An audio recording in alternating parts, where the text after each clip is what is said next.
o STM, e, enfim. Qual é a grande questão? Para a gente compreender a diferença entre o STJ e o STF. Alguém de vocês sabe qual é a matéria que é a matéria de atribuição de competência do STJ e do STF? Algum ficou em vocês isso?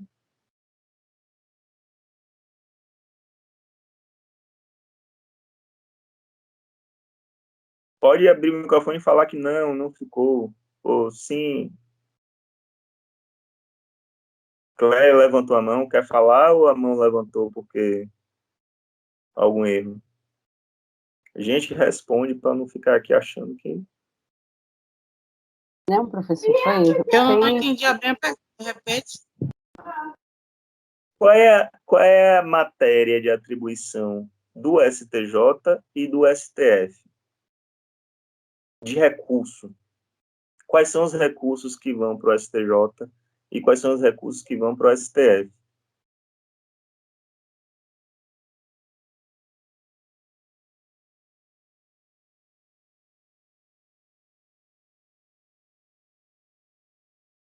Ninguém? Segunda instância, professor, é isso que o senhor quer saber? Está perguntando? Eu não entendi muito bem, mas eu acho que é Na isso. verdade, seria uma terceira instância, né, aqui no Brasil. Mas o que eu estou perguntando é o que diferencia STJ de STF? Se eu quero mandar um recurso, como é que eu sei que esse recurso vai para o STJ ou vai para o STF? Qual é a diferença? O STF Não sei. seria assim, que ele pode alterar algum entendimento? Seria isso? O Supremo Tribunal Federal ele alteraria algum entendimento e o Supremo Tribunal de Justiça ele iria decidir, ele iria contribuir, seria algo próximo assim? Os dois tratam a respeito de entendimento. Tem entendimento do STJ, se torna jurisprudência para o Brasil inteiro, e tem entendimento do STF, que vira jurisprudência para o Brasil inteiro. Ed Carlos abriu o microfone. Fala aí, Ed Carlos. Boa noite, tá me ouvindo, professor, agora? Oh. Boa noite, turma. Tive um problema com o microfone mais cedo. Mais cedo era para falar sobre o link, que eu tive problema para acessar o link, como a colega colocou de alguém aí, eu tive que conseguir o link com o professor Sérgio, mas consegui, estou na aula já há um tempinho. Sobre a pergunta aí, professor, eu entendo que não entendi direito, se eu entendi direito a pergunta, como a colega colocou, o STF trata de matéria constitucional. Por ser o guardião da Constituição, o STF trata de matéria constitucional e das matérias não constitucionais, ele trata em questões de por prerrogativa de função. Deputados, senadores, enfim, crimes comuns cometidos por eles, mas que caem no STF por prerrogativa de função. Isso. Já o STJ, ele não trata a respeito da tutela da Constituição, em sede de recurso, mas ele trata a respeito da tutela de leis federais, certo? Qualquer lei federal, ela será protegida através da tutela do STJ. Então, para você mandar um recurso para o STF, você tem que elaborar uma tese, que é uma tese de que aquilo dali que está sendo discutido fere a Constituição de alguma forma. Aí você manda para o STF. Para você mandar para o STJ, você tem que elaborar uma tese de que fere alguma lei federal. Por exemplo, o Código Civil, né? Olha, isso daqui descumpre aquilo que diz o Código Civil, tal, tal, tal. Ou, por exemplo, a CLT é uma lei federal. Ou, por exemplo, o Código Penal é uma lei federal. E aí você manda para o STJ. E assim como o Ed Carlos falou, isso daí é em sede de competência recursal. Só que em sede de competência originária, né, que o processo ele se inicia no STJ ou se inicia no STF, existe um rol taxativo na Constituição que vai dizer quais são os tipos de ações que vão se iniciar ou no STF ou no STJ, como, por exemplo, uma ação que é ingressada contra um crime cometido pelo presidente da República, como contra o presidente da Câmara, do Congresso, do Senado. Então, inicia-se no STF, né? Então, essa é a organização, que é a organização da jurisdição brasileira, né? Por outro lado, a gente tem uma questão que é uma questão da competência, certo? A competência é engraçado porque quando a gente lida com a ideia, que é a ideia de competência, a gente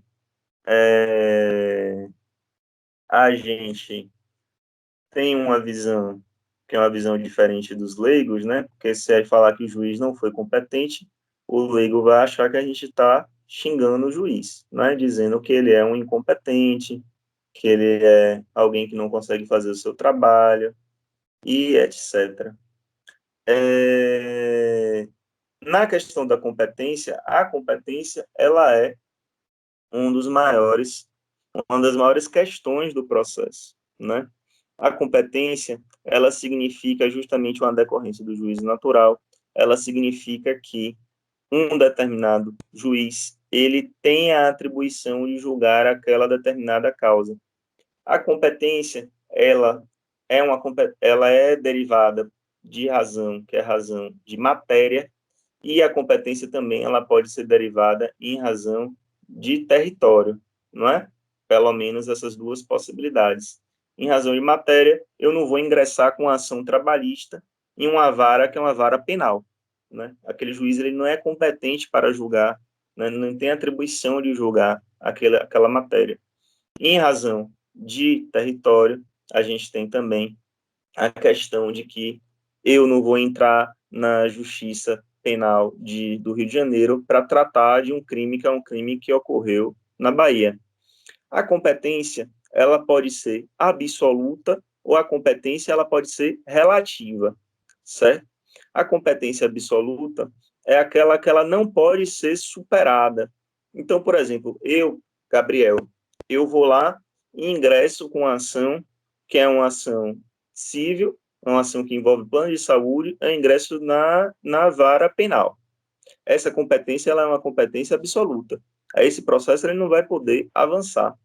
Agora, por exemplo, eu, Gabriel, dou entrada em uma ação que é uma ação em que eu não comprovo exatamente a relação territorial com Feira de Santana. Ah, tá. O juiz ele declarou a incompetência, mas se eu comprovar, se eu superar o vício, se eu superar aquele problema que está gerando a incompetência, aquilo dali vai se desenvolver normalmente dentro daquela vara, porque eu estou comprovando de que a competência ela era exatamente aquela, certo? A gente, então, tem uma visão que é uma visão de jurisdição, que ela é derivada de um amplo estudo, né, recentemente no Brasil. Se você for pegar autores que são autores que produzem a respeito do direito processual, como Kazuo Watanabe, né, existe uma ampla discussão a respeito da constitucionalização do direito processual, sendo que até a Constituição de 88 a gente não tinha esse debate tão amplo. Existe até essa visão, que é uma visão de que antigamente, né, eu tive até um professor que ele era dessa forma, porque ele já era mais idoso, a visão de que o código, alguns civilistas que colocavam o Código Civil como a base da relação jurídica, né? Não o Código Civil como a necessidade de ser interpretada de acordo com a Constituição, mas o contrário, colocava que o Código Civil é que era superior à Constituição, vamos dizer assim, né? Além disso, gente, a gente tem a questão, ao final, de como é que se desenvolve o processo, né? E acho que isso é interessante para a gente tratar as coisas de uma forma mais práticas, né? mais básica. E aí eu também vou questionar um pouco vocês para vocês entenderem e saber qual é o grau, o nível de conhecimento de vocês, etc. Em primeiro lugar, o processo ele se inicia como? Se inicia através da petição inicial. A petição inicial, ela é o primeiro passo, que é o primeiro passo de início do processo. A petição inicial, ela inicia o restante do conflito, instaura o conflito no meio judicial. Além disso, após a petição inicial, nós temos a primeira resposta do juízo, da jurisdição, que é justamente enviar a citação. Alguém de vocês sabe qual é a diferença entre citação e intimação? Qual é a diferença entre citação e intimação? Ficou gravado para vocês? Vocês aprenderam isso, não aprenderam?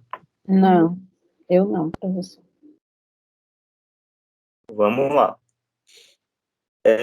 A citação, gente, ela é a primeira vez que a pessoa é chamada ao processo.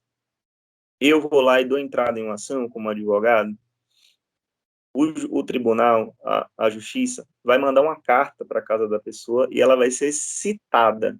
Né? Ser citada significa que ela está sendo chamada a ingressar nesse processo e se defender, exercer ali o contraditório à ampla defesa, né, e etc. Já a intimação, ela é todas as outras vezes em que a pessoa ela vai sendo informada a respeito daquilo que acontece no processo. Então, por exemplo, eu dou entrada numa ação, a outra parte, a parte ré, vai ser citada. Ela vai ser citada, vai oferecer contestação. Quando ela oferecer contestação, eu sou intimado daquela contestação. O juiz vai ter que me informar, ó, teve uma contestação aí. Depois disso, então a gente já falou mais ou menos, né, falando aqui a respeito do processo, a gente já falou a respeito do caminho, da forma básica, tem a petição inicial, depois vai ter a citação, depois a outra parte vai ter que oferecer a contestação. Na contestação, ela vai ter que ler tudo aquilo que foi falado pela minha petição inicial e vai ter que responder ponto por ponto, certo? Além disso, a gente vai ter o primeiro momento, que é o momento em que o juiz vai ouvir as partes, que ele precisa ouvir as partes, que é a audiência, né? Então, petição inicial, citação, depois a contestação, depois a audiência. Para eu saber qual é a data da audiência, por exemplo, eu vou ter que ser o quê? Intimado da audiência, porque houve essa movimentação, tudo, tanto eu, que sou o autor, quanto a parte a gente vai ter que ser sucessivamente informado das coisas que acontecem, certo? Então, a gente vai ter a audiência. Em alguns ritos, existe uma primeira audiência, que é a audiência de conciliação, inclusive a conciliação, com a reforma do novo Código Civil do Brasil, ela se tornou algo imprescindível, né? É necessário que haja um momento de conciliação, sendo que antes isso não era tão... O espaço ocupado pela conciliação, pela possibilidade de mediação do conflito, de se fazer um acordo, ele é muito maior depois das inovações do Código de Processo Civil. Então, tem em alguns ritos, existe a primeira audiência, que é a audiência de conciliação, e existe depois a segunda audiência, que é a audiência de instrução. A audiência de conciliação é para se fazer isso, é para se dizer, e aí, vocês podem fazer um acordo, paga 10 mil, paga 20 mil, né? Não tem acordo, então tá bom, né? E a audiência de instrução, ela é para a produção de provas. Ela é o momento de se produzir as provas, de se levar testemunha, de se levar uma prova documental. Você já pode ingressar na petição inicial, mas até a fase de instrução, até o final da instrução, a instrução ela serve justamente para isso. Ela serve como um momento de produção de prova. O juiz ele só vai poder julgar a respeito da demanda analisando, né, o que foi produzido ali, o que foi ouvido nos autos, o que as pessoas falaram ou deixaram de falar, qual foi a prova que foi produzida. Então, esse é o momento da instrução, e aí existe a audiência de instrução. Em alguns ritos existem duas, a audiência comum e a audiência de instrução. Em alguns ritos processuais existe uma audiência una, é a audiência onde tudo tem que acontecer ali, certo? Então, para ter uma segunda audiência em um rito como esse, que é um rito de audiência una, você tem que pedir uma audiência de instrução, certo? Tá. Então, voltando, a gente tem a petição inicial, depois ocorre a citação da outra parte, depois é marcada a audiência, aí a outra parte oferece a contestação. Qual é o momento de oferecer contestação? Até o dia da primeira audiência é o momento de oferecer a contestação, né? Alguém abriu o microfone, Luciana, pode falar, Luciana. Não, eu ia falar só que então a citação é o ato e a intimação é a comunicação. É isso? Os dois são atos e os dois são comunicações. A diferença é que a citação, ela é a primeira vez que a pessoa é informada. É quando Porque a pessoa toma conhecimento na da intimação, existência. caso na intimação é um Já documento que eu vou ter que dar o recebido, o conhecimento daquele ato, né, que estão movendo contra mim, no caso, na minha condição, tem o autor, tem o réu, né, e tem o juiz, na condição que eu estou, né? Seria isso assim. Citar ato, intimar, dar conhecimento desse ato para quem está sendo acusado, processado. Eu fiz essa leitura assim rápida, não sei se é bem isso. eu acredito que não é bem isso, não. Vamos lá. A citação, ela é a primeira vez, é quando você toma conhecimento da existência de que alguém entrou com ação contra você. Você está lá na sua casa, vem o carteiro com a carta, você está sendo citado. Normalmente na citação vem a audiência vai ser no dia tal, no horário tal, certo? Então isso daí é uma comunicação e é um ato processual. É um ato e é uma comunicação, porque você está sendo comunicado e etc. Já a intimação é todas as vezes posteriores que você vai ser informado dentro do processo de que algo novo aconteceu. Essa que é a diferença. Se vem uma sentença, é algo novo, você tem que ser informado dentro do processo. Vem uma intimação. Isso é importante, gente, a intimação, por exemplo, porque recurso tem prazo, por exemplo, né? Então, você tem que ser comprovado que você foi intimado. Hoje, por exemplo, que é eletrônico, a data do prazo começa a correr depois que é comprovado que você olhou no sistema e você leu, né? Aí você é dado por intimado, que você clicou lá e você leu. Se você passar 10 dias sem ler, aí da mesma forma o sistema dá como se você tivesse lido, e aí se inicia o prazo do recurso. Professor, Mas fala... é por isso que assim, eu fui intimada para uma audiência e não compareci. De novo, não compareci. Aí, no caso, julga a revelia, eu não estou nem aí, porque eu fui várias vezes convocada, é por isso que eu te falei, é uma comunicação por escrito, os dois atos, né, claro, são escritos porque vão se materializar. É no sentido de que eu fui intimada 3 vezes, não estou nem aí. Julga a revelia, é isso que eu entendo que é uma intimação. Me intimou, eu não fui, aí julgou a revelia, ela jogou para cima, não está nem aí para a ação que ela moveu. Não é isso, professor Gabriel? Mas existe uma confusão que as pessoas fazem, que as pessoas confundem citação com intimação. Como a citação, ela é a primeira vez que você é informado, então você foi citado no processo, marcou a audiência e você não foi, incorreu em revelia, certo? Agora, intimação por exemplo, você foi citado, foi a primeira vez que você foi informado, veio a audiência de conciliação. Aí, depois você é intimado, né, porque já é a segunda vez que você está sendo. Aí não vem carta na sua casa, vem lá no processo. A intimação é feita dentro do processo. O seu advogado é que recebe, certo? Então, aí você é intimado, por exemplo, que tem uma segunda audiência, que é a audiência de instrução. Você não foi na audiência de instrução, incorreu em revelia. Você perde a ação também. Então, você perde.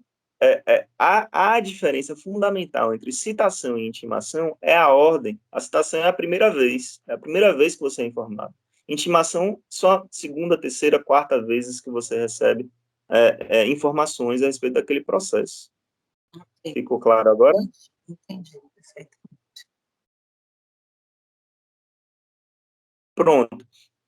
Passado dessa questão, que é a questão da audiência, aí vai concluso para o juiz, né? Quando vai concluso para o juiz ele vai estar apto para sentenciar. Acabou a instrução, acabou a possibilidade de produção de provas, o juiz ele vai poder baixar uma sentença. Sentença, ela pode ser terminativa, né? Porque é uma sentença que ocorre no final, né? Para resolver a questão, e a sentença ela pode ser interlocutória. A decisão interlocutória é aquilo que a gente chama de decisão liminar. A decisão liminar, a decisão interlocutória, ela é qualquer decisão que ocorre no meio do processo, né? Não é terminativa, não é no final, não é julgando o mérito, não é julgando quem é que tem o direito, mas é, por exemplo, determinando, né, se eu peço uma liminar, eu quero que antes mesmo que seja julgado, o bem da vida seja concedido para mim. Então, existe a possibilidade de haver decisões que são decisões interlocutórias e decisões terminativas. Tá. Passado da sentença, surge a possibilidade, que é a possibilidade de recurso. Na possibilidade de recurso, se a sentença ela é terminativa, qual é o recurso que eu posso propor? Apelação. Se a sentença ela é interlocutória, o recurso que eu posso propor, ele é o agravo, certo? Então, existe a apelação e existe o agravo. E aí vai para o tribunal e etc. Se no tribunal for julgado, eu quero entrar com outro recurso, eu entro com um recurso que é um recurso para o STF. Se for para o STF, recurso extraordinário. Se for para o STJ, recurso especial, né? O nome. Tá. Chegou no final, eu ganhei todas as fases. Eu terminei todas as fases. Terminei a fase de conhecimento, que é a nossa matéria. Tailane, pode levantar a mão. Ou pode falar. Eu ia pedir só para o senhor recapitular essa parte aí, após a sentença, que eu não consegui entender muito bem. Pronto. Dos recursos. Da sentença cabe recurso. E aí, para a gente entender o que é cada recurso, a gente tem que entender que, de sentença final, sentença que julgou o mérito, julgou tudo, chegou até o final, passou da fase de instrução, passou da produção de provas, passou de tudo, sentenciou. É a primeira linha, né, da primeira instância. Né? Iniciou petição inicial, citou, depois contestaram, depois teve a audiência, depois da audiência foi para o juiz sentenciou. Essa sentença aqui é uma sentença terminativa. Dessa sentença aqui, que é terminativa, cabe apelação. Agora, se tem uma sentença no meio do processo, o nome dessa sentença é interlocutória, decisão interlocutória, alguns chamam. Então, que em alguns casos é uma decisão liminar. Então, da decisão interlocutória, da sentença interlocutória, o nome não é apelação, o nome é agravo, certo? Tá. Então, a gente tem apelação e agravo. A apelação vai mandar para o Tribunal de Justiça, que é da Bahia. O agravo também manda para o Tribunal de Justiça da Bahia. Chegou no Tribunal de Justiça da Bahia, não foi julgado a seu favor, você pode ainda mandar. Se você entende que fere uma lei federal, você pode mandar para o STJ. Se você entende que fere a Constituição, você pode mandar para o STF. Qual é o recurso que manda para o STJ? Recurso especial. Qual é o recurso que manda para o STF? Recurso extraordinário. Terminou tudo isso, isso daí encerra o momento, que é o momento de ver quem é que tem o direito ou não, inicia-se aquilo que se chama de fase de execução. Então, nós temos a fase de conhecimento, que é o nome dessa matéria, direito processual civil, que é o conhecimento, e depois nós temos a execução. A execução vai ser o momento em que a pessoa vai buscar fazer com que seja garantido que aquilo ali que foi determinado pelo juízo seja entregue, certo? Então, aí surgem várias possibilidades na execução. Surge, por exemplo, a possibilidade, né, da pessoa, você pede a execução, coloca os cálculos de quanto que é o valor daquela decisão, quanto que você vai ganhar, e aí a pessoa vai lá e paga amigavelmente, ou existe a possibilidade da pessoa não pagar amigavelmente e se pegar os bens da pessoa, se haver um congelamento das contas da pessoa. Então, existem várias formas. O arresto, o sequestro, são modalidades de você ir lá e pegar, já que a pessoa não pagou aquele bem da vida, você vai lá e pega e fica com você. Eu fui professor também de direitos reais. Eu não sei se vocês já estão pegando direitos reais. O pessoal do quinto semestre, talvez sim. E aí, nos direitos reais, existe aquilo que se chama penhor, né? Penhor é quando você vai numa loja de penhor, entrega um bem seu e pega um empréstimo, né? Entrega um relógio, uma joia, isso aí é penhor. Agora, na execução processual, existe algo chamado penhora. E aí as pessoas confundem penhor com penhora. Uma aula que eu dei, aí eu comecei a explicar o que era o penhor, né? A casa do penhor, você leva, né? Aí o menino falou, professor, eu estagio lá no Tribunal de Justiça, eu faço isso daí. Aí eu fico olhando para a cara dele e falei, você faz isso daí no Tribunal de Justiça? Ele falou, faço isso daí. Aí depois de alguns segundos eu falei, não, no Tribunal de Justiça você faz a penhora dos bens. Você vai executar, você pega os bens da outra parte e aí esses bens são entregues como garantia do pagamento dessa dívida judicial. Então isso, gente, que eu fiz aqui é uma visão que é a visão do processo. A nossa matéria, que é a matéria que vai tratar do conhecimento, da parte do conhecimento, ela vai até o momento em que a decisão termina, né? Depois vocês vão entender o que são recursos, vai ter uma matéria que vai ser específica sobre recursos, uma matéria que vai ser específica sobre execução. Tá, isso daqui faz com que a gente encerre essa questão, que é a questão do processo, de todas as possibilidades que existem em torno dos processos, certo? Além disso, eu gostaria de conversar com vocês a respeito do que vocês, porque a gente vai se encaminhando para o final da aula, eu gostaria de conversar com vocês a respeito do que vocês estão sentindo ao longo do curso de Direito, né? Essa aula minha inicial é uma aula mais de averiguação do conhecimento, e aí eu gostaria mais de ouvir vocês e saber, né, onde que eu estou pisando, da onde que eu estou partindo para a gente poder passar esses próximos meses juntos e eu poder ajudar vocês a aprenderem um pouco mais, né, não significa, né? Eu acho que o papel do professor é um pouco esse, né? Eu não sou a pessoa que conheço tudo do processo civil, eu também sou uma pessoa que necessito aprender também muita coisa, mas eu sou somente uma pessoa que conheço um pouco a mais que vocês e que estou aqui para ajudar vocês a fazer esse desenvolvimento desse conhecimento, né? Então, aqui eu encerro um pouco a minha fala, eu gostaria de ouvir mais vocês, até para a gente se conhecer um pouco também, e para eu saber, né, em primeiro lugar, assim, né, o que vocês acharam desse primeiro momento e o que vocês precisam de ajuda, se isso aqui que eu falei para vocês foi novidade, ou se vocês já lembravam de alguma coisa, né, tá aberto aí para vocês poderem falar.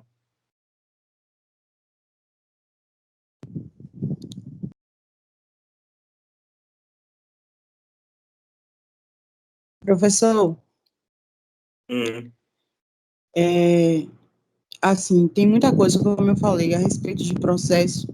A maioria das coisas que o senhor falou, para mim, é novidade, porque, como eu falei, a gente teve uma disciplina digital, mas a absorção do conhecimento, pelo menos para mim, não é a mesma, apesar de virtualmente, de ter uma aula com o professor, onde eu consigo tirar as dúvidas, que a gente tem um tempo maior para aula, para atividades, enfim.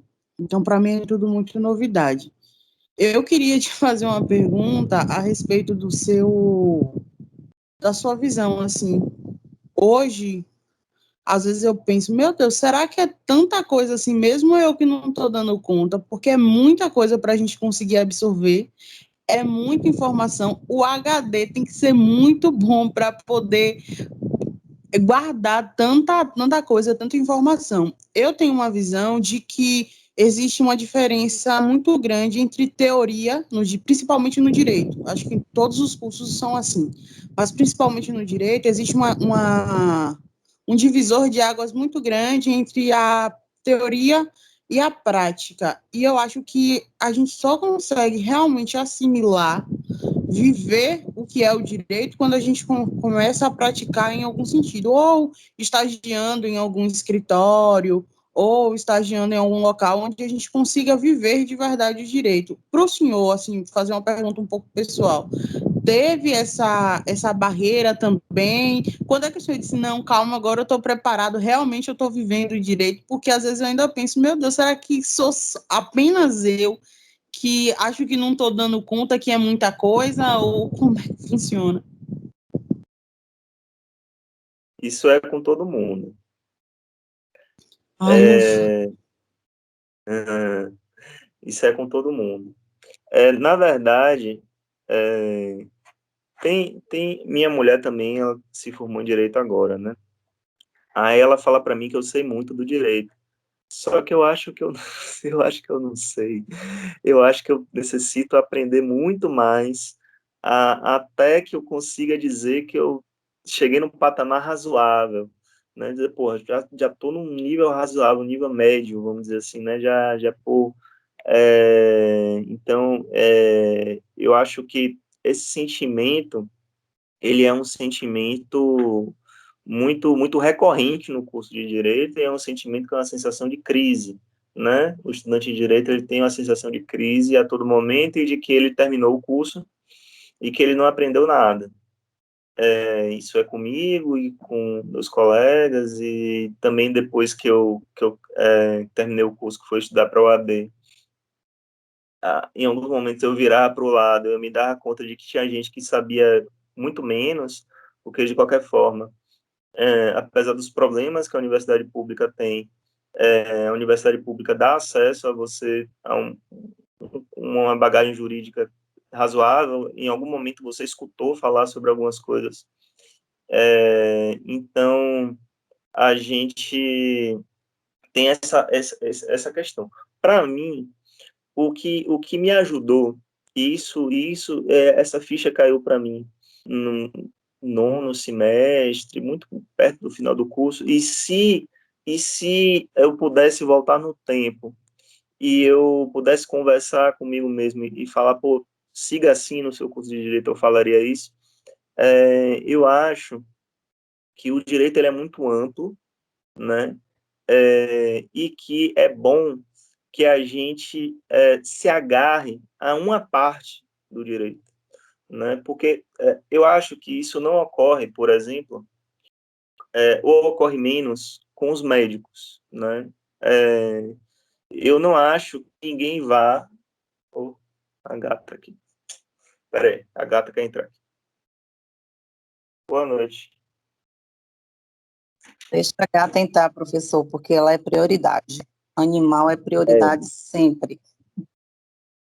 Viu, gente? Eu não acho que ninguém vá a um médico cardiologista porque está com o pé quebrado, né? Ninguém vai no médico, que é um médico do neurologista, para dizer que teve um ataque do coração, né? O médico neurologista, ele entende de cabeça, né? O ortopedista entende de pé. Enquanto que no direito, as pessoas acham que a gente sabe tudo, né? Isso, até depois que eu me formei e que eu agora sou advogado, e que as pessoas vinham para mim e perguntavam, porque eu tô com um problema aí, que é um problema de um contrato, de um seguro, de não sei o quê. E aí, o que é que eu faço? Eu tenho que chegar em casa, pesquisar, olhar todas as jurisprudências, olhar qual é esse problema específico, quais são os julgados que existem, quais são os que não existem, e depois eu posso dar uma resposta para a pessoa. Mas antes eu ficava com vergonha de dizer, não sei, né? Mas depois de um tempo eu passei a, não, olha, eu vou analisar o seu caso e depois eu te respondo. Porque ninguém tem a obrigação de saber tudo no direito. Então, mas em essência, né? com o tempo, eu comecei a me dar conta de que tem partes do direito que eu simplesmente não sei e que talvez eu venha morrer sem saber. Então, por exemplo, direito tributário, eu não sei direito tributário. Ponto. Direito penal, eu não sei direito penal, eu dei na graduação. Beleza. Talvez eu saiba aquela parte inicial, talvez eu possa até conversar a respeito de direito penal, de princípios e tal, mas eu não sei, eu não vou atuar com isso, eu não preciso disso para minha vida. Então, esse é um processo que é um processo de libertação.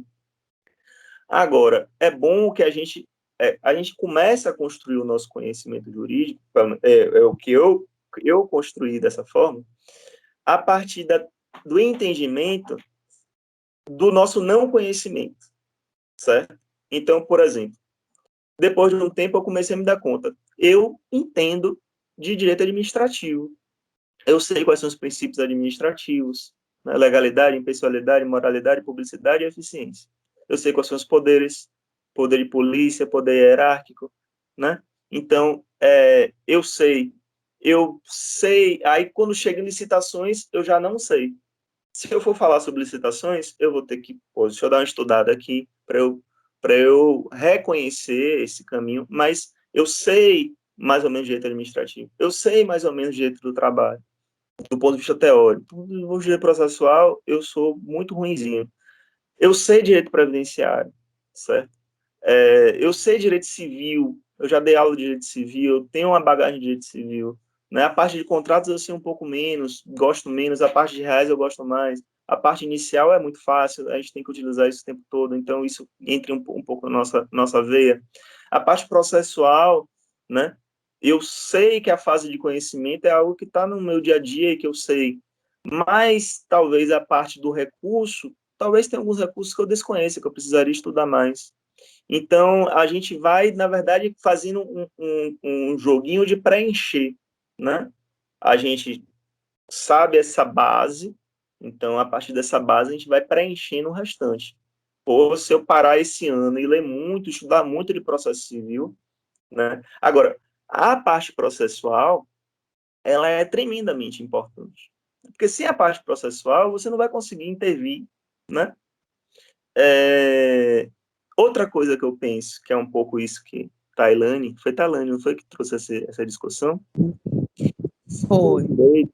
Eu faço um comparativo entre a teoria jurídica e a gramática, né? Na gramática tem advérbio do não sei o quê, o adjetivo Eu ia falar isso. blá, blá, blá. Você não precisa saber gramática para falar, né? Mas você precisa saber o processo, o que você pode fazer. Porque, por exemplo, eu estava até perguntando para minha mulher isso. Porque, às vezes, quando eu faço essas reflexões, é que quem está aqui em casa no isolamento social comigo é que se dá mal, né? O Código de Processo Civil, ele fala que embargo de declaração, em série de embargo de declaração, o prazo é de 10 dias. E quando eu recebo a intimação, o juiz me dá 15. A intimação na verdade, eu acho que não é nem 10, eu acho que é 8, inclusive. Eu posso estar errado, viu, gente? E aí, quando eu recebo, o juiz me dá 15. E, normalmente, eu recorro, ofereço embargo de declaração nos 15, no último dia do prazo, e o juiz aceita. Eu falo, como é que está escrito no Código de Processo Civil que o embargo de declaração é tantos dias, ele me traz 15, ele me dá 15. Para todo processo, para todo tipo de recurso, ele me dá 15 dias de prazo. E até hoje eu nunca consegui entender por que na vida prática eles dão 15, eles não dão os 8. Outra coisa, que aí vem também uma historinha que eu posso contar para vocês. A minha primeira audiência, logo depois que eu me formei, meu celular tá quase acabando a bateria, viu, gente? Deixa eu ver como é que eu faço aqui para não deixar vocês sozinhos. Espera aí rapidinho, né? Se eu fizer assim, deixa eu ver o que acontece. Eu fiquei de cabeça para baixo? Para vocês? De lado. De lado. É porque Agora tá Gente, eu vou ter que fazer isso, senão vai acabar a bateria e eu não vou dar tchau para vocês, apesar da gente já ter meio que encaminhado para o final da aula. Espera aí rapidinho. Deixa eu pegar lá o carregador e volto.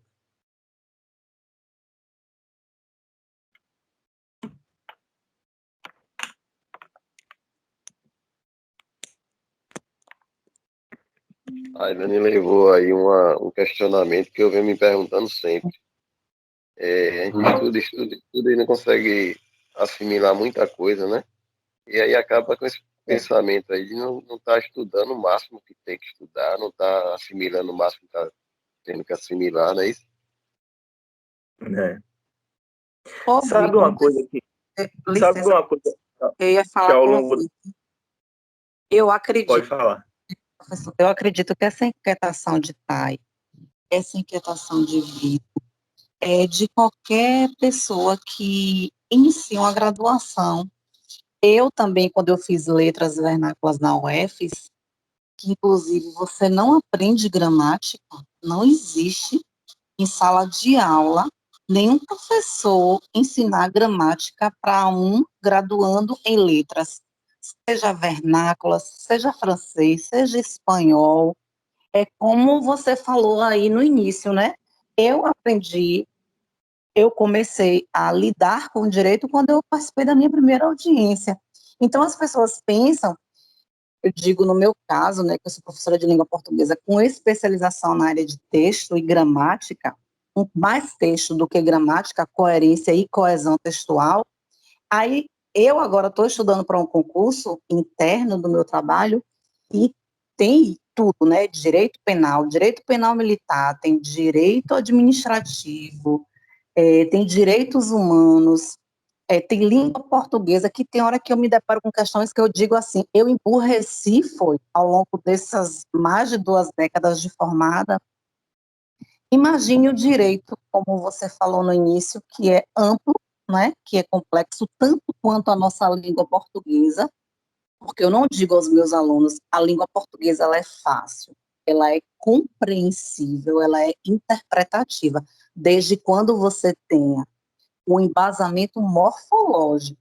Mas quando você parte para o sintático, é que dá um nó na cabeça do advogado, do médico, do matemático, seja ele qual for. Então, assim, eu acredito que essa inquietação de Thay, né, de Vitinho também, e minha, que eu estou na minha segunda graduação, e eu falo, poxa, agora que eu percebi, né, vamos filosofar, que eu só sei que nada sei, né? Eu só sei que nada sei, Gabriel. Tem hora que eu fico assim, ó, eu comecei a ver direito administrativo, LIMP, esses macetes todos. Você estava dando aula, falando do processo, e você estava dando aula e eu falando, olha, você falou ali, eu falei, ele está parecendo que está dando macete de concurso.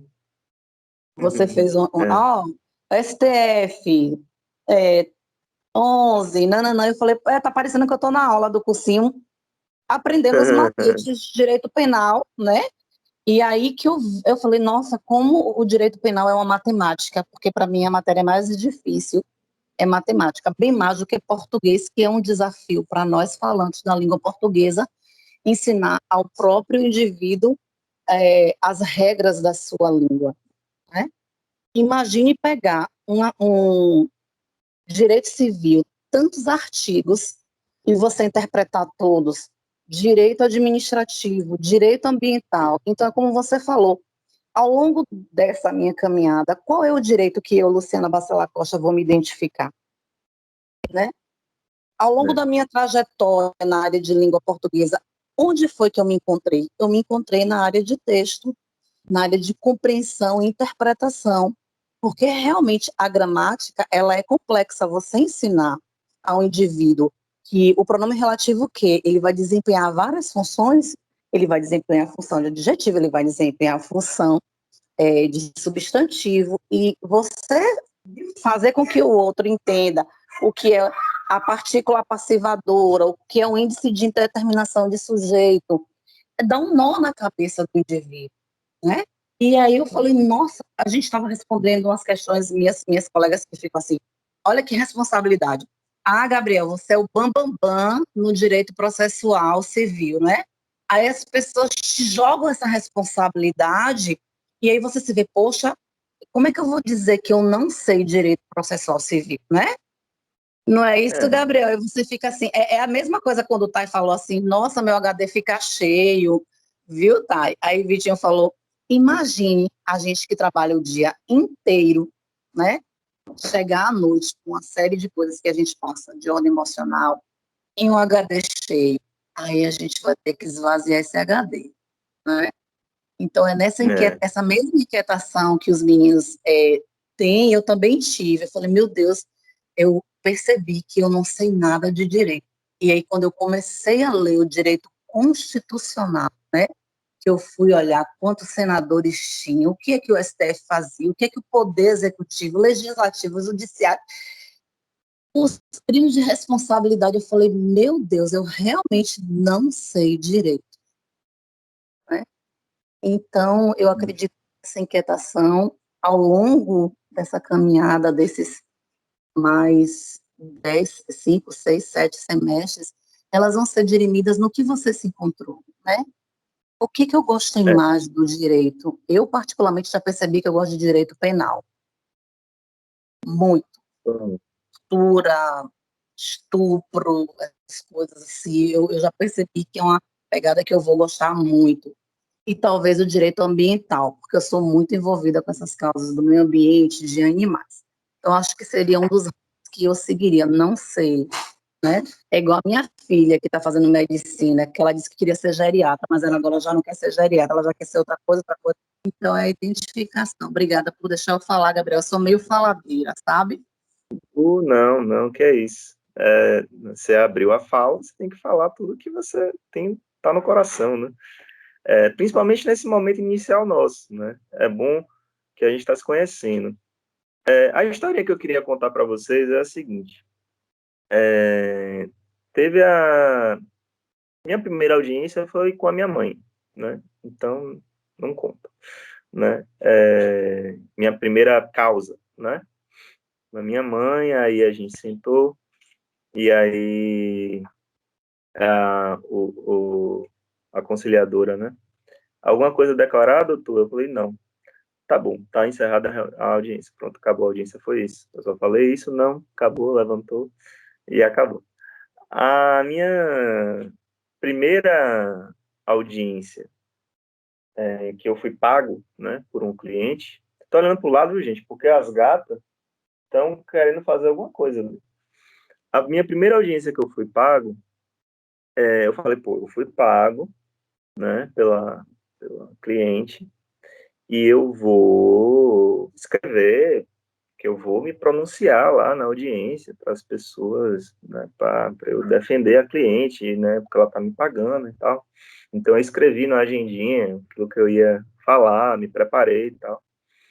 E aí a, o, alguma coisa a declarar, doutor? Aí eu, em que pese o quanto levantado pela parte demandada, e se isso. Aí o cara falou, epa, ele tá falando do mérito. Aí ele, doutor, ele tá falando do mérito, ele não pode falar do mérito.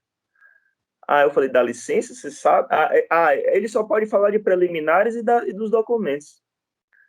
Aí eu, dá licença, você sabe se eu vou falar das preliminares do documento?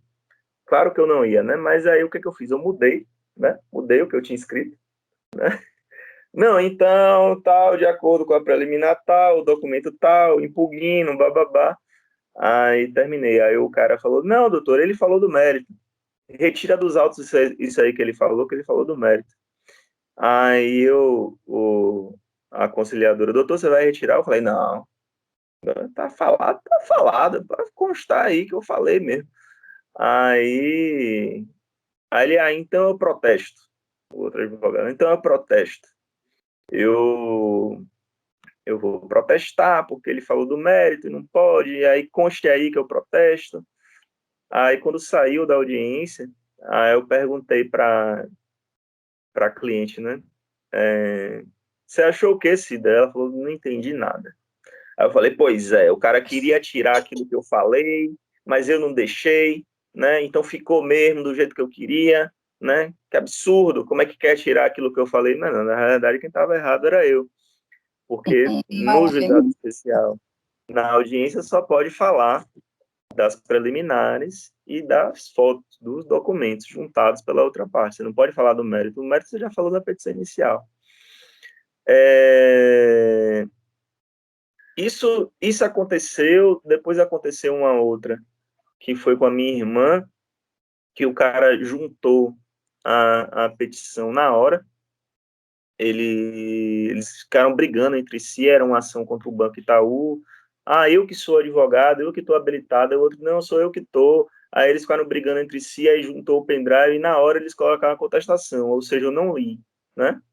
Aí eu fiquei esperando, né, eles juntarem a contestação, alguns minutos eles brigando entre si, e aí se pronuncia, doutor. Então, para eu me pronunciar, primeiro eu tenho que ler o que eles falaram. E aí o outro advogado, não leia não, só leia a preliminar, não leia não, não, vamos rápido, tipo, né, fez aquela pressão. Aí eu saí com isso, né? Pô, o cara, tipo assim, não só o outro que ficava interrompendo minha fala, falando não fale da outra coisa, como esse outro. Então, eu aprendi isso da mesa de audiência. Agora, recentemente, depois de muitos anos, né, em que eu fiquei com isso na cabeça, teve uma audiência online e a energia caiu, né? A energia caiu e aí eu tive que voltar, né? Caiu, eu tive que voltar para a audiência online. Aí então, doutores, vou me pronunciar. Aí o outro advogado ficava para a conciliadora, doutora, dê um prazo para ele se pronunciar depois, porque ele não está conseguindo se pronunciar. Eu falei, não, eu não estou conseguindo, não estou deixando ele me pronunciar, não. A energia caiu e eu vou me pronunciar. Aí ele. Como o computador tinha desligado, aí eu religuei no celular e eu estava esperando o computador religar para eu ler o nome do documento e tal. Aí eu falei: esperem, né, esperem alguns minutos, porque o computador está sendo ligado e eu vou me pronunciar. Aí eu comecei a falar, aí ele veio com essa. Você está falando do mérito ou não? Eu estou impugnando o documento. Aí ele tentava, a todo tempo, ele tentava interromper a minha fala, né?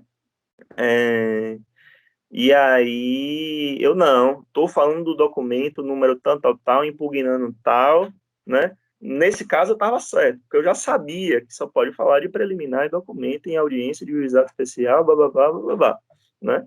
Mas essa prática, teve inclusive uma vez que um advogado sentou comigo na mesa, que aí o meu cliente estava do meu lado, aí o meu cliente falou, fale isso e isso.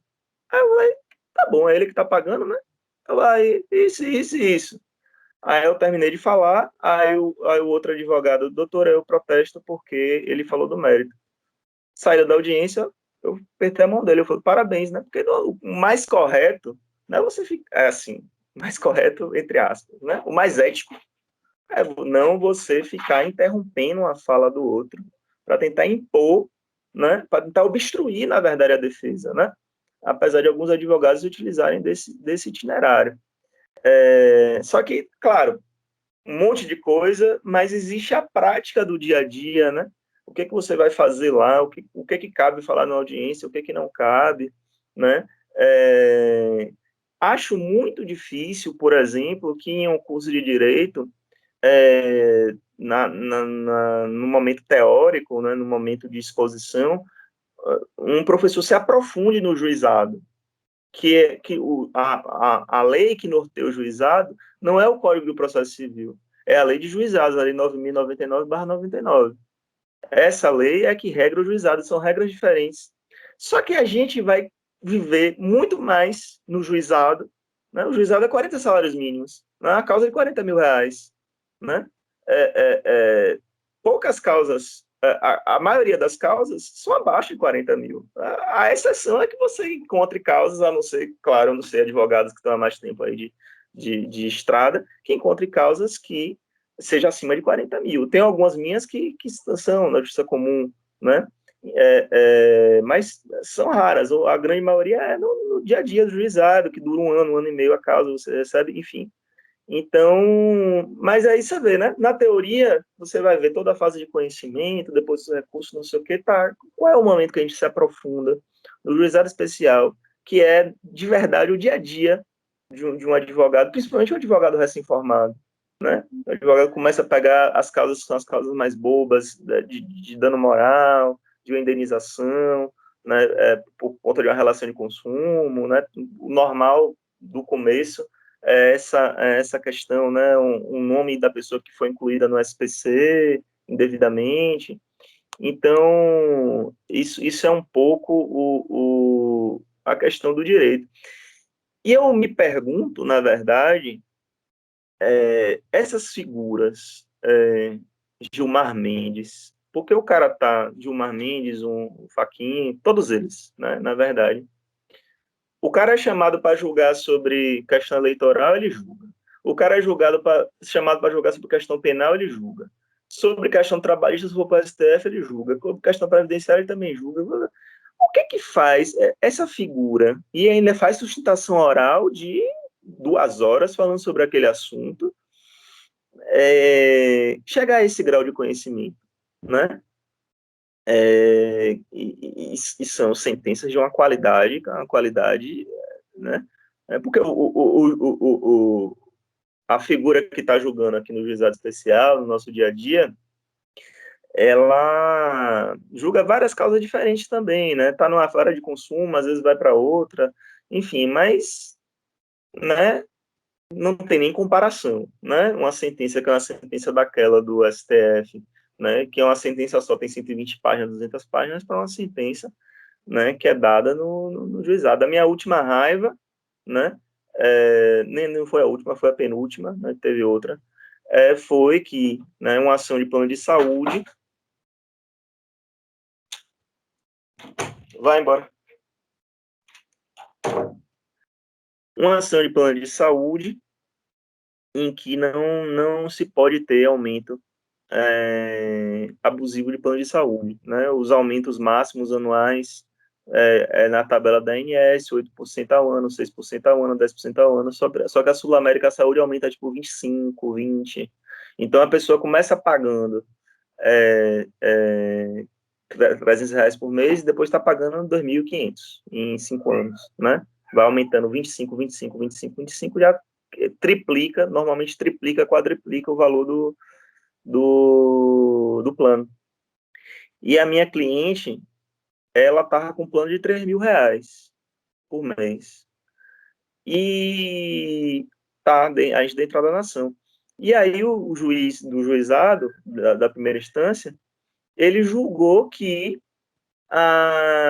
olha, como o plano dela é coletivo empresarial, não se aplica os aumentos máximos da ANS, da tabela da ANS, em razão de que não se aplica porque é plano coletivo empresarial, só se aplicaria se o aumento fosse desarrazoado. Aí, imagine uma pessoa que estava pagando, né, não sei de cabeça, vamos dizer, estava pagando R$1.200, agora estava pagando 3.500. Esse aumento não é desarrazoado? Porra, massa, porreta, mas com isso daí ele destrói, né, o trabalho do advogado, né?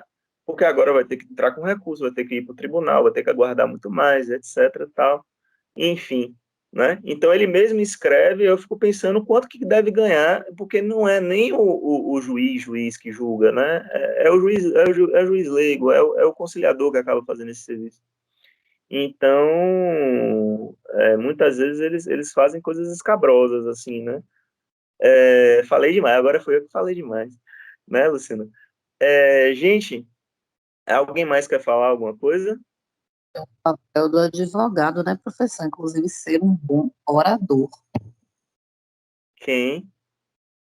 Eu estou dizendo, é o papel do advogado, inclusive, ser um bom orador, né? Dominar. Eu estava até falando, eu tenho meu irmão, é porque ele hoje viajou. Eu converso muito com o Rodrigo, que o senhor vai conhecer nas próximas aulas, e ele melhorou bastante dessa questão de falar, porque imagine a gente estar na audiência e não saber expressar, né? É, até errando, como você fez as colocações aí no início, achei muito interessante.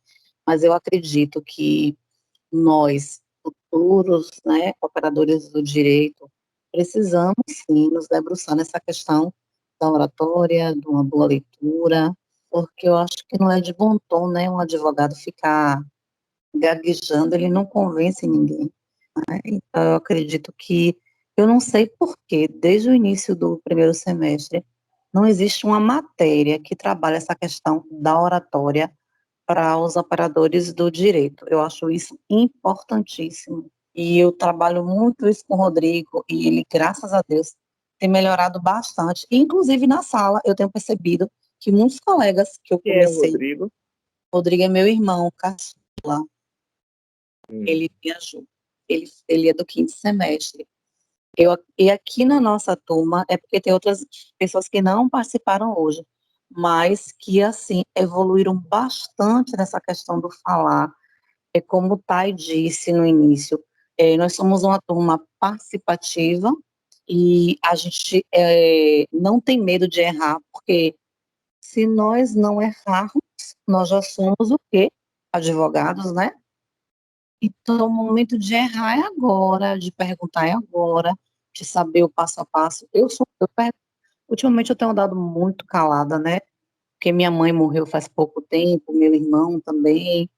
Eu estou passando por um processo de luto muito importante, mas eu sou bem extrovertida.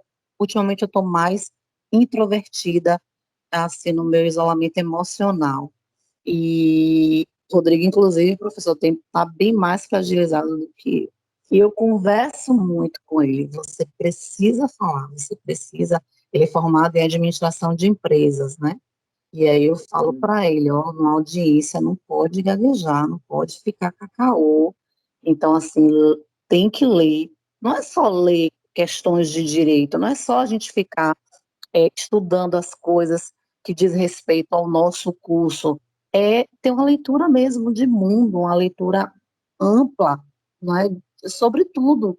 A gente não vai dominar tudo, mas precisa ter um pouco de conhecimento linguístico, né? Como você Aham. falou aí, gramática, ninguém sabe a gramática toda. Toda hora a gente está se debruçando com uma coisa diferente. Gramática hoje, professor, não é aquela que nós estudamos, ela não está mais estática.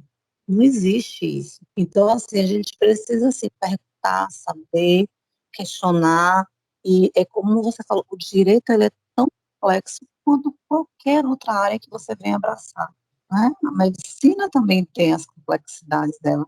Nós somos complexos, né? Nós somos seres inacabados. Eu falo isso todos os dias. Nós somos seres inacabados. Eu vou aprender com você, você vai aprender comigo. E assim é o processo da evolução do ser humano. Então, eu acho importantíssimo falar. Eu acho ótimo, inclusive, professor que fala muito. Eu acho isso incrível, porque no final desse dia, tenha certeza que alguma coisa ficou muito importante em mim nesse seu primeiro contato de falar o que é o processo, não é? Eu também apuro coisas na minha área, eu sou servidora pública estadual, mas assim, aí você falava e eu pegava aquilo para mim, né? Falava e eu pegava aquilo para meu contexto, que é Que importante. ó, Então, assim, a gente não sai dessa aula do jeito que a gente começou, a gente sai diferente. que bom. Quero lhe elogiar, inclusive, né? A sua didática é muito boa de deixar a gente à vontade de falar ou não falar. Isso é importante na interação em um processo remoto, porque dar aula remota não é brincadeira, Gabriel. Não é brincadeira. Não é brincadeira para Difícil. nós. Dificílimo, não é brincadeira para nós que já temos esse embasamento educacional, de pedagogia, de didática, de psicologia, de sociologia. Imagine, né? para você, um advogado, porque eu não sei se você tem formação nessa área educacional, lidar com essa ferramenta, tem Clélia, que é pedagoga também, tem as meninas aí, todo mundo aí tem uma outra graduação. Lidar com essa ferramenta remota não é fácil, nem para você na condição de professor, nem para mim na condição de discente. É muito complicado, mas a gente vai vencendo. Obrigada, Gabriel, um prazer que eu possa, e nossos colegas todos, beber no seu saber, na sua fonte de conhecimento, né, do que você domina, do que você tem, do que você traz. E eu sou, assim, muito grata por essa noite que você me proporcionou, que eu nem consegui chorar ainda de saudade de mãe, agora de noite. Você, inclusive, é o grande responsável por enxugar as minhas lágrimas essa noite.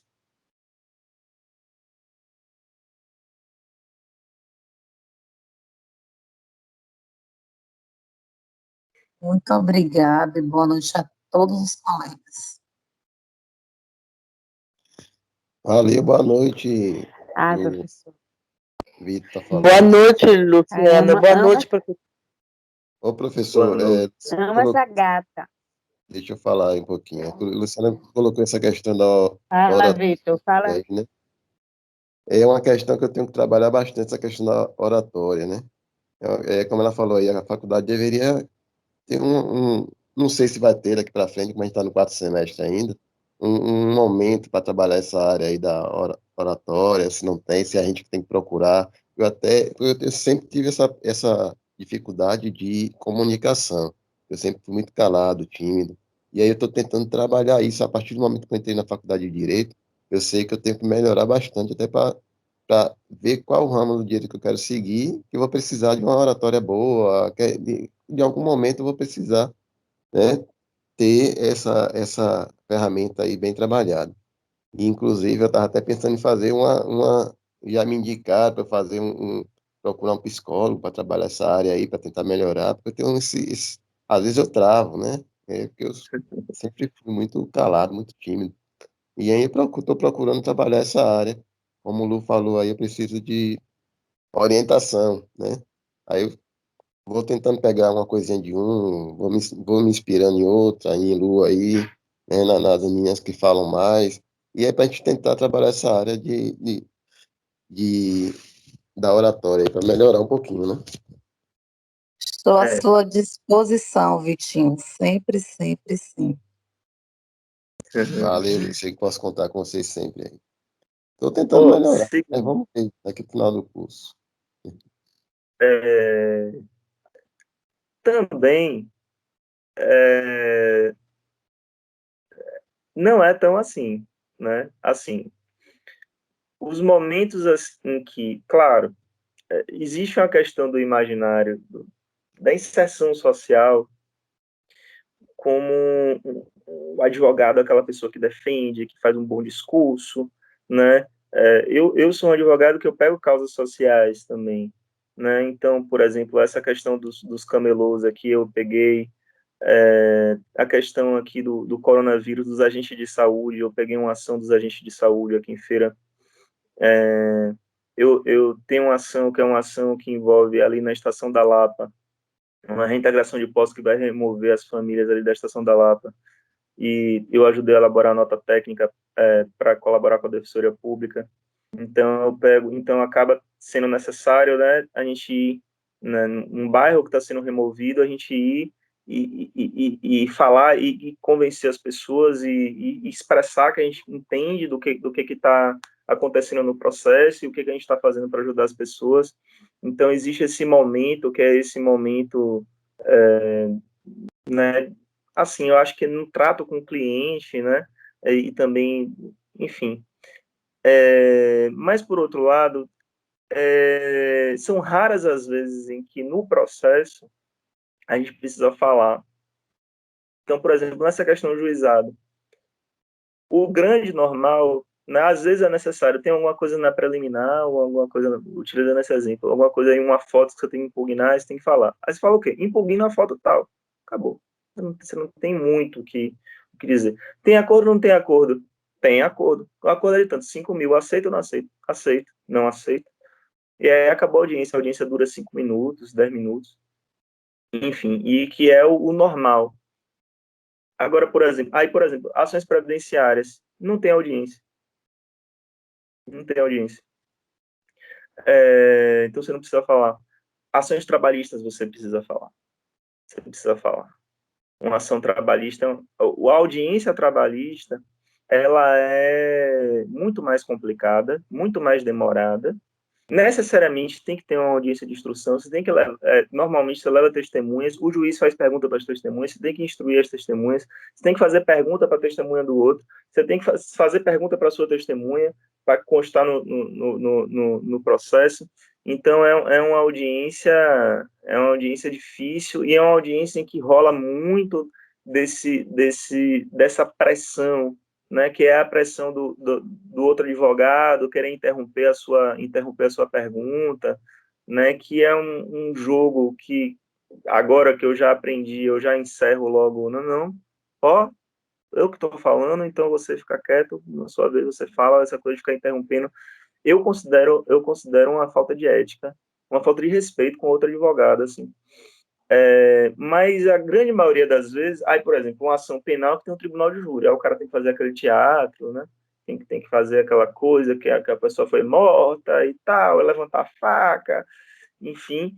Então, tem esses momentos que são momentos no processo de fala, de necessidade forte de fala, mas esses momentos eles são mais exceção do que a regra, né? A regra é se fala pouco, você já escreveu o que você tinha para escrever na petição inicial.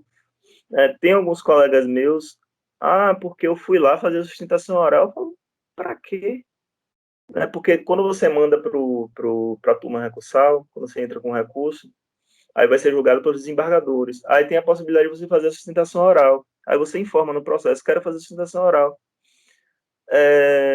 Aí tem um colega meu que fala, eu fui lá fazer, para que eu já escrevi no recurso que eu quero que o cara leia, para que eu vou lá perder meu tempo, despencar daqui para ir para o tribunal para falar, a não ser que exista algo muito confuso, algo que precisa ser muito explicado, aí você tem que ir lá fazer. Mas eu acho também que a empolgação de quem está começando a advogar, mas eu nunca tive essa empolgação, né? Na primeira vez que foi necessário ter sustentação oral, eu fui até lá para ver como é que era, né? Para eu ter essa experiência, saber mais ou menos como é que era. Mas depois não é algo recorrente, né? Eu tinha colegas que eram que eram tímidas e que tinham essa dificuldade. Hoje está sendo policial a menina, está sendo PM. Então, tem isso também, né? Eu acho que eu tornei um pouco mais complexa a questão. Tem uma necessidade de fala em alguns espaços, mas também você pode ser uma pessoa tremendamente calada e ser um bom advogado, porque você escreveu a petição muito bem, chegou lá, você se pronunciou e foi embora para sua casa tranquilo, sem precisar de muito aperreio, assim. Então, né, o que vale muito mais do que uma fala, do que uma oratória, é uma petição bem feita. São provas muito bem produzidas no processo, né? Às vezes vale muito mais a prova do que a tese, né? A gente já deu até tchau, né? Mas só para a gente concluir, veio uma ação para mim que era uma ação de duas servidoras do INSS, que elas eram assistentes sociais no INSS e assistente social na prefeitura. E aí o INSS disse que ela tinha duplicação de cargos públicos e que era abrir um processo administrativo para que, ao final, elas tivessem que escolher, porque não pode acumular cargo público. Eu elaborei a petição para elas, que foi a petição de que elas são assistentes sociais, assistente social é trabalhador da saúde, elas trabalham na parte de saúde do INSS e trabalham no hospital da prefeitura, então elas são trabalhadoras da saúde, e de acordo com a Constituição, existe a exceção, que é a exceção de que professor e profissional de saúde pode sim acumular 2 cargos públicos. Aí 2 ações, né? Vamos usar o nome fictício, Maria e Joana. Caiu em um juiz e a outra caiu em outro juiz. O juiz de Joana deu liminar e impediu ela de perder o cargo, e o juiz de Maria copiou a minha petição inicial, Ctrl-C, Ctrl-V da minha petição inicial, da minha tese, e falou, não dou porque falta prova. As mesmas provas, a mesma prova que estava na causa de Maria, na causa de Joana, a tese era a mesma, só que uma perdeu e a outra ganhou.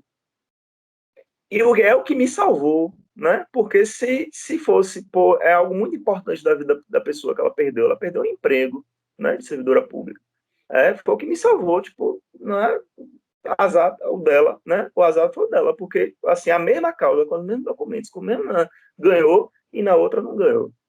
Então, tem isso também, né? Muitas vezes a sua tese está perfeita, mas a documentação, o juiz entende, não, está sem prova, então eu não dou, né? E ainda tem a cabeça do juiz ainda, nesse caso ainda tem a cabeça do juiz, né? Porque o juiz, um deu, o outro não deu. Então tem isso também, né? Eu acho que o que a gente aprende é que a gente tem que, antes da entrada na ação, a gente pensar em todas as possibilidades, a gente pensar em produzir o maior número de provas possível e pensar em olhar o maior número possível de jurisprudências e formular uma boa tese inicial. Só que, às vezes, não dá para você fazer isso. Né? A princípio, dá, porque você começou a advogar, você só tem um cliente ou dois, mas quando você começa a ter vários, você precisa dar entrada naquele para depois resolver o problema do outro, para depois o outro telefonar e dizer, você precisa fazer, às vezes, algo muito rápido que sirva para aquilo dali e você possa dar entrada para seguir sua vida. Então, é isso. Essa que é a complexidade de ser advogado. Acho que acabou ficando uma coisa meio de instrução profissional aqui ao final, né, gente? Então, é isso. Deixo aqui um abraço para vocês e obrigado para todo mundo pela noite de hoje. Minha mulher me fala que eu sou doido porque eu gosto de dar aula, porque o salário é baixo, né? Mas a minha paixão é aqui, a sala de aula, né? Se eu pudesse só viver da sala de aula, para mim, seria uma maravilha. Então, é por isso, assim, né? Falando com você, é por isso que, né, eu tento, mesmo através das telas, me conectar com meus alunos e fazer com que fique alguma coisa, né? Eu não sei se eu vou, a partir desse primeiro contato com vocês, eu conseguir estruturar o nosso curso, estruturar as nossas aulas, mas eu espero que vocês consigam sair de processo civil, da fase de conhecimento, sabendo o básico, a base, né? Eu não quero que vocês saibam nota de rodapé, nem tese complexa, nem doutrinas profundas, não. Eu quero que vocês saibam aquilo que é principal em processo civil. Uma das minhas preocupações é essa, inclusive nas provas. Inclusive, em algum momento me questionaram por conta disso, né? Eu não, a minha prova, né, os alunos adoram, né? Alguns alunos falam, pô, professor, eu recebi seu PowerPoint, eu tive problemas porque a minha mãe estava mal, e eu tive que cuidar da saúde da minha mãe, e eu tive problemas de estar sempre na sala de aula, mas eu recebi seu PowerPoint e a sua prova é exatamente aquilo que você dá em sala de aula, né? Eu não invento nota de rodapé, eu não invento exceçãozinha, nem piadinha, nem pegadinhazinha, é aquilo que é o central. Eu gosto de dar a ementa, apesar dessa primeira aula, a gente está fazendo ela de uma forma bastante dialogada.